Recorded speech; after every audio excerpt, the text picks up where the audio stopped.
Bonjour à toutes et à tous, très heureux d'être à vos côtés pour le témoignage de Cités et gouvernements locaux unis. Je commencerai mon intervention par cette phrase de Ban Ki-moon, ancien secrétaire général de l'ONU, qui s'était adressé à des maires, membres de Mayor for Peace, dont je suis président de la branche française. Ban Ki-moon disait cette phrase: « La paix ne se construit pas uniquement à New York ou à Genève, mais la paix se construit d'abord dans les villes, les quartiers et les villages. » Et donc, les gouvernements locaux ont une responsabilité incroyable dans le respect et le développement du droit à la ville, du droit au logement, de la lutte pour l'égalité femmes-hommes. Et si nous remplaçons dans cette phrase le mot « paix » par droit au logement, droit à la ville, etc., nous voyons bien que nous sommes à un moment très important de notre humanité où un nouveau multilatéralisme doit être inventé, mais aussi un nouveau rapport entre les gouvernements locaux, la société civile, ce que nous appelons de nos voeux une nouvelle alliance pour faire vivre concrètement dans nos villes, dans nos quartiers, ces droits humains les plus fondamentaux. Droits humains fondamentaux qui sont, dans ce moment de crise incroyable que nous traversons, crise sanitaire, économique, sociale, qui seront durables, mais aussi écologiques, faire confiance aux territoires, aux gouvernements locaux, à la société civile locale est gage de réussite parce que nous avons beaucoup de solutions. Nous sommes force de proposition, d'innovation dans l'adaptation du service public local en lien avec la société civile. Et c'est la raison pour laquelle nous sommes disponibles à vous recevoir dans les villes membres de Cités et gouvernements locaux unis pour que nous puissions bien avoir ce nouveau lien de confiance entre des organisations internationales et nos pratiques locales, parce que nous avons les mêmes objectifs et selon les territoires, nos particularités, nous avons une multitude de solutions qui sont mises en œuvre. Donc, j'espère bien évidemment vous revoir très prochainement, et notamment lorsque vous êtes passé dans un pays, regardez de près les villes membres de CGLU pour passer nous voir et travailler ces questions-là. Nous avons besoin de vous et je crois que vous avez besoin de nous. Merci beaucoup. Merci Adriana. Thank you so much, Philippe, for also reminding us of all the experiences and all the energy that is going into showing us the way forward, and also to think about the whole scope that is there for action, positive and progressive action from local and regional governments. I want to invite next Maite Rodriguez Blandón. Maite is the coordinator of the Women and Habitat Network, and she is also a member of the Women, Gender and Diversity Working Group of the Global Platform for the Right to the City. Maite, the floor is yours. Muchas gracias, Adriana. Voy a hablar en español porque sé que hay aquí traducción y para entonces usar pues y reafirmar mi idioma.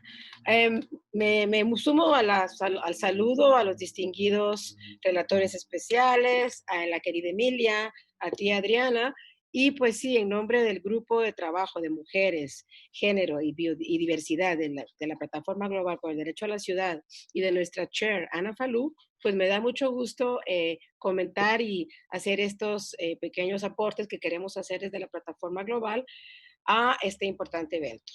Comenzar diciendo que la importancia del enfoque del derecho a la ciudad implementado no como un derecho convencional, sino como una aproximación integral que permite ver la interdependencia e interconexión entre los otros derechos desde una mirada territorial y de la vida cotidiana de sus habitantes y sus comunidades es muy necesario.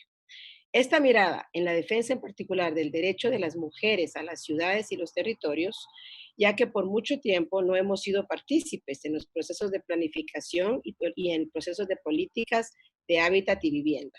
El derecho a la ciudad y el derecho a la vivienda como el primero de los derechos humanos, son elementos integradores que permiten no solo reclamar los otros derechos individuales y colectivos, sino también transversalizarlos con temas innovadores de la agenda feminista, tales como la discusión de lo público y lo privado, la división sexual del trabajo, el uso del tiempo, el espacio, el equipamiento, entre otros.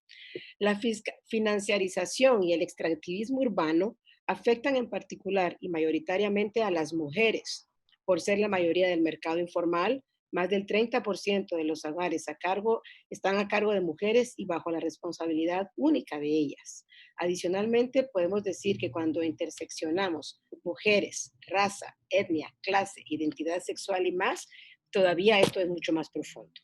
Cuando esto se agudiza, son las mujeres las que son las más expulsadas de los territorios urbanos y que es importante entonces mirar, documentar y denunciar estos procesos como violaciones de derechos humanos. Es necesaria la relevancia de las políticas de los estados como legitimador de la situación de desigualdades de género, en especial en los asentamientos informales de nuestras ciudades. La falta de acceso a servicios básicos, las oportunidades de desarrollo deben ser equiparadas definitivamente. Es importante la relevancia de la articulación y aplicación de recursos en las organizaciones territoriales, sociales y en especial las de las mujeres, que al final son las que garantizan la sostenibilidad de la vida. En COVID-19 visibilizamos prácticamente cómo se vieron las fragilidades de las ciudades para atender, por ejemplo, procesos de seguridad alimentaria. De la misma manera, la situación de seguridad en las ciudades es importante y es vital para su tratamiento, en especial para las niñas y las mujeres. También es necesario mencionar la importancia de reducir la brecha digital para las mujeres en nuestras ciudades. Esto porque lo hemos visto diariamente con esta pandemia, con procesos educativos, formativos y de generación de información. Y esto lo uno con que nuestras ciudades carecen de un sistema de datos territorializados, por lo cual es importante el diseño del mismo y actualizar la información de nuestros asentamientos informales, campamentos de migrantes en todas las áreas urbanas y de otros.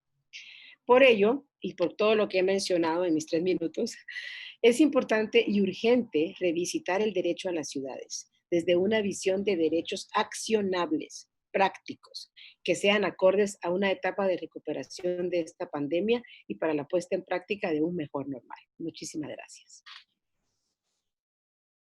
Of course, you know, I mean, not just themes, which I think is very interesting, but very much not just concerns, but also very much qualities of, you know, of what we need to nurture together. So it's not only access to what, but very much under what qualities is that rights, habitat rights and right to the city can really be not only preserved, protected, but also advanced.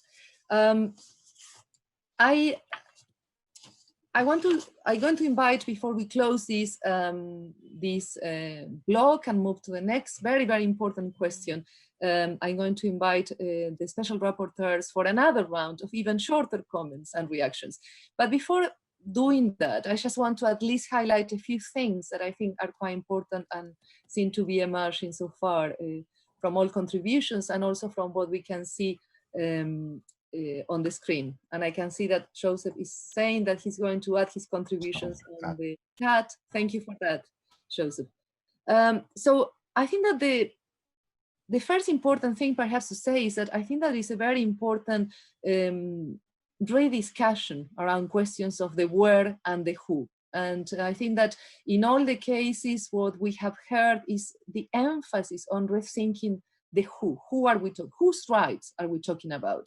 And a common perspective in all has to do very much with, again, striving to think, to make rights actionable, as Maite reminded us, thinking about the intersectionalities, thinking about that it's not just one condition, one social identity, but the combination, yeah, the overlaying of being young or old, a man or a woman, a girl or a boy, a migrant or not, that puts us in very, very different positions with regards to habitat rights and the right to the city. So this question of the who is extraordinarily important, and populating it beyond the way in which we tend to talk about, as binaries, is extraordinarily important. The question of where was also highlighted by many, and I think that is so important. Again, the emphasis I read across the many interventions is the importance of thinking about habitat rights and the right to the city, not just as something that has to do with cities, with certain types of sites, but with the whole spectrum, in which, sometimes it's even difficult, from cities, large metropolis, all the way to small towns and rural areas. And many, many interfaces in between. So really like dismantling this notion that there is something like the countryside and the city as such.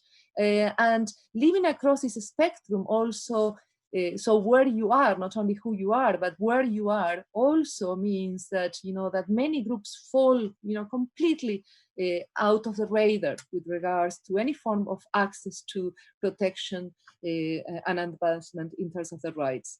The next point I thought that it was very, very important and common to all is, again, this, of course, is the importance of reminding us that this is not just a matter of access to, and this is very important, not access to goods in the city, in smaller towns, wherever you are.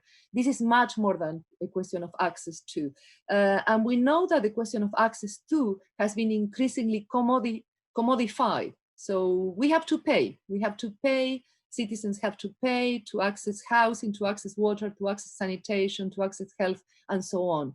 And it's important to think then, how do we turn this process of commodification that in different contexts have been consolidated over decades of active policies working only in that direction, into a process of making what I could call commonification, making them in common, bringing those as rights that are enjoyed in common. And many of the speakers reminded us today that we can't just get stuck with the question of property. We have to go back to the social function, of many of these common processes and services. Just to finalize, perhaps two questions. I thought that it was extraordinarily important as well to see how everyone insisted on the importance of how political is the nature of what we are doing here today.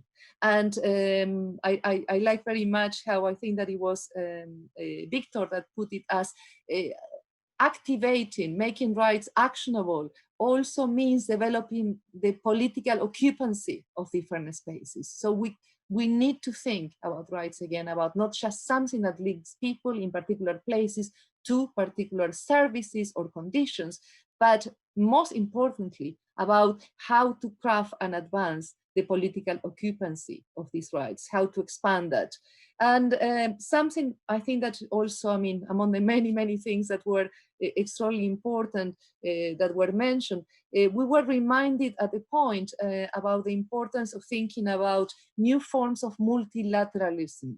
And I think that what we are seeing here as a very strong proposition is even something that goes beyond that. It's not only a call for different sectors within our societies, be them local and regional governments, civil society, and other bodies, to act together, but to act in plurality. So I think that we need to think very much about crafting conditions for plurilateralism, not just multilateralism. Before we go further into that, into the second block, in how do we do that? How do we work together towards the agenda that we are discussing today? I want to invite all four special rapporteurs for a final, I think that is now 3 minutes, 2 minutes, yeah? Just help me with fingers, Ainara. Final comment before we move into the second block. So I'm going to start again in the same order. Pedro, if you can give us just one takeaway thought from this conversation before we continue, but in a slightly different mode. The floor is yours. Thank you. Well, I think we are living in the context of the pandemic. And so there are many things are changing for the good or for the bad. One of the good lessons is at least in my surrounding, no one discuss on the need to reinforce public health system. And what is the logic of the public health system is for everybody, no benefit, but the benefit of the health for everybody. Is close to the concept of human rights. So I used to say water and sanitation must be considered as the base, essential base of public health. And we need to think on this in the same way we begin to think on the public health system. It will be helpful, you know. Another question. With respect to the concept of citizen, I am sure you have done this reflection, but excuse me if it is obvious. I think it's necessary to work on the concept of citizenship by neighborhood. My neighbor is a citizen of my city, you know, and etc. With respect to rights and so on. With cities, of course, that depends. Water and sanitation depends and are managed generally by the municipalities. So it's not just to be solidar with something. The municipalities are in charge of it. So we can advance a lot with this question. In this sense, I think we must, we have to achieve the prohibition of disconnection water for people in vulnerable situation, no? And to make concrete minimum vital amount of water for in these cases at least, no? Another question is to include in sanitation, as I said, the return sanitation and the effective prohibition of toxic pollution. I used to say a sentence: cities and even communities, but more cities, must make peace with their rivers, with own rivers, because it's the right to water of the people downstream. We cannot contaminate, and it doesn't matter, you know. So for me, these are the main questions I wanted to underline. Thank you so much, Pedro. I can see also, and thanks also for bringing, you know, an environmental perspective very strongly. I can see that also coming very strongly on the chat, and absolutely Isadora and many others, that's absolutely important. We have to bring the environment and make peace with the environment. Felipe, please. Well, thank you, Adriana. And I think the conversation, the interaction has been very good, and I would like to stress 3 points quickly. The first one is the issue of social inclusion, which in the case of migrants is a key aspect, and this means integration but not assimilation in the countries of destination and the cities, in case of migrants who live in cities, and in countries of transit as well, because sometimes transit becomes destination for a long time. And also in the case of migrants returning either voluntarily or forcibly to their countries of origin, the issue of reintegration in the cities to which they come back. So that would be the first point. The second point is regarding labor exploitation in the cities. In my report that I mentioned on freedom of association, I didn't mention that it includes the right to form labor unions or to join existing ones as a way to fight as strong as possible to defend adequate wages and not being exploited. And the third and last point would be concerning the role of the cities in non-criminalizing migrants. We can see as examples around the world in many countries where the central government has criminalizing policies towards migrants, there are cities who resist that trend. And I think that is absolutely indispensable, of course, for the protection of the human rights of migrants, and also to show that there is no unanimity in those xenophobic policies that come from the central government. Thank you so much, Felipe. And again, thanks both to Pedro and Felipe for also putting forward very concrete ideas, very concrete experiences. Before Pedro was talking about, for instance, the importance of focusing on things like disconnections. How do we stop disconnections from water and sanitation as an act? And how do we see that that is also an everyday act or violation of human rights? And Felipe, thanks for highlighting how, in fact, some processes that might be criminalized, or some groups like migrants might be criminalized in different ways by the state or governments, but these can also be undone at the local and regional level. So there is this possibility, and there is this multiplicity of actions at different scales within what we tend to regard as the state or the government. Victor, the floor is yours. I think, Adriana, that I can take point of departure in that last point that was being made by Felipe, and which applies very much to also what Pedro was bringing forth in relation to notions of citizenship. And I'm now going to speak of a concept which is the idea that the mechanisms of stigma and discrimination applicable to minorities are, in fact, giving a social sign to what is considered a good citizen. And the idea of exclusion rests on the construction of otherness, based on the idea that the other threatens in some way, shape, or form the social project.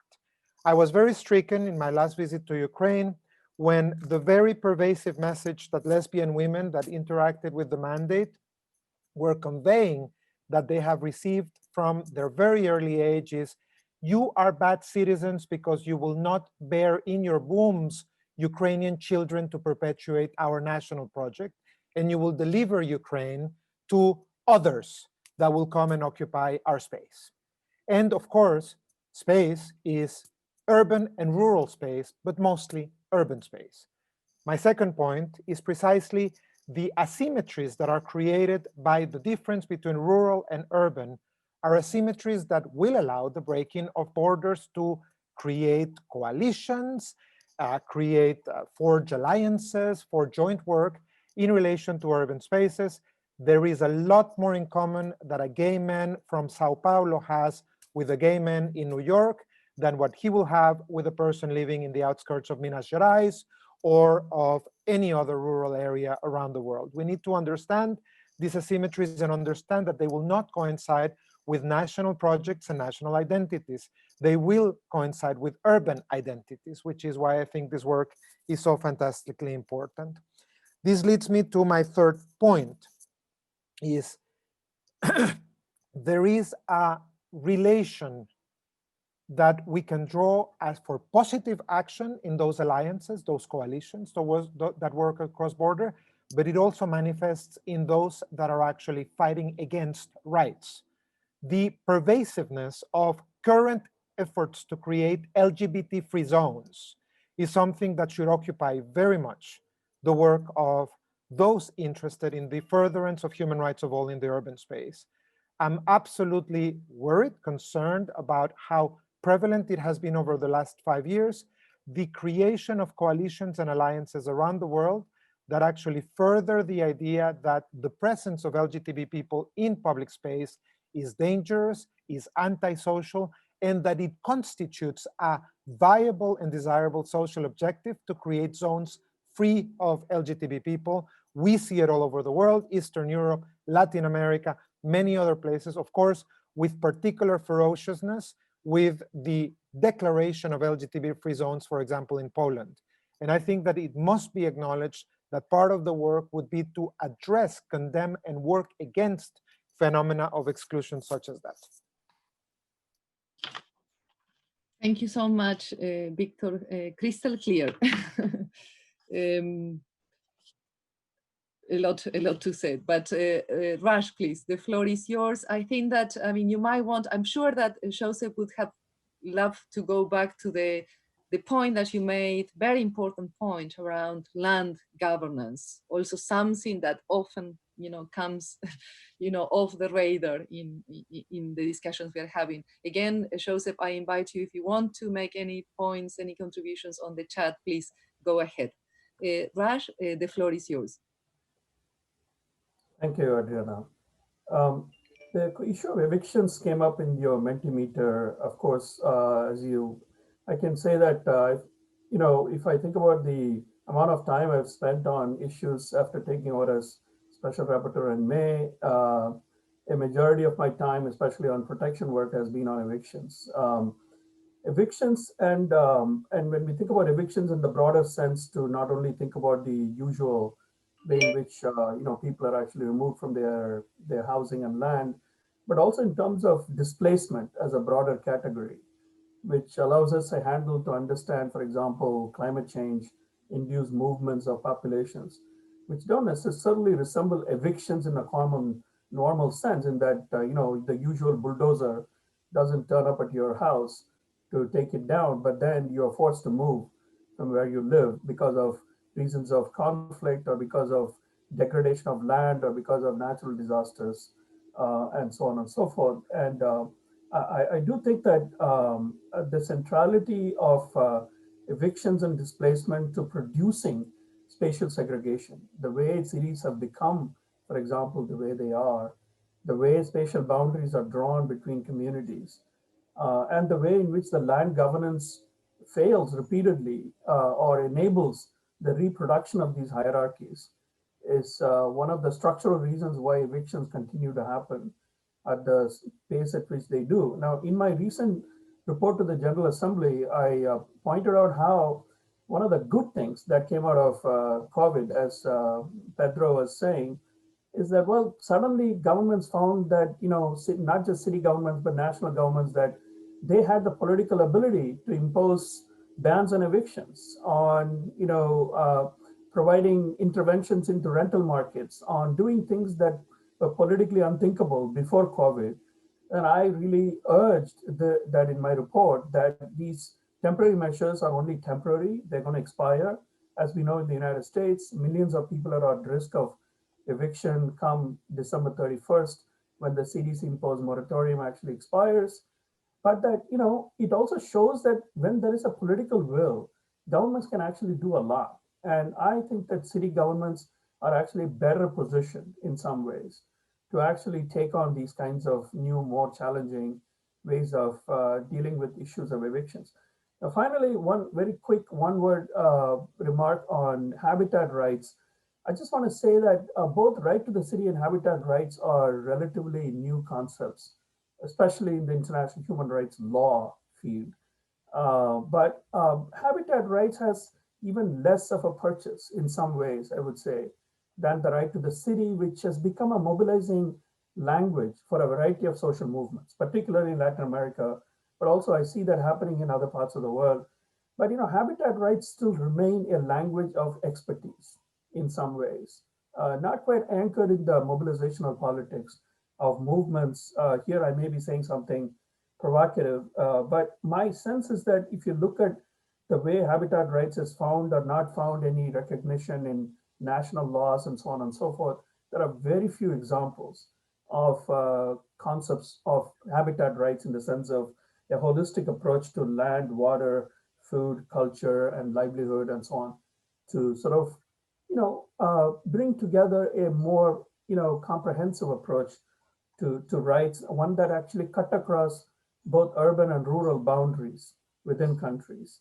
I believe that it's actually it's one of the reasons why habitat rights is exciting for me as a concept, because I think it offers directions in which I think that the human rights movement can still grow. Thank you.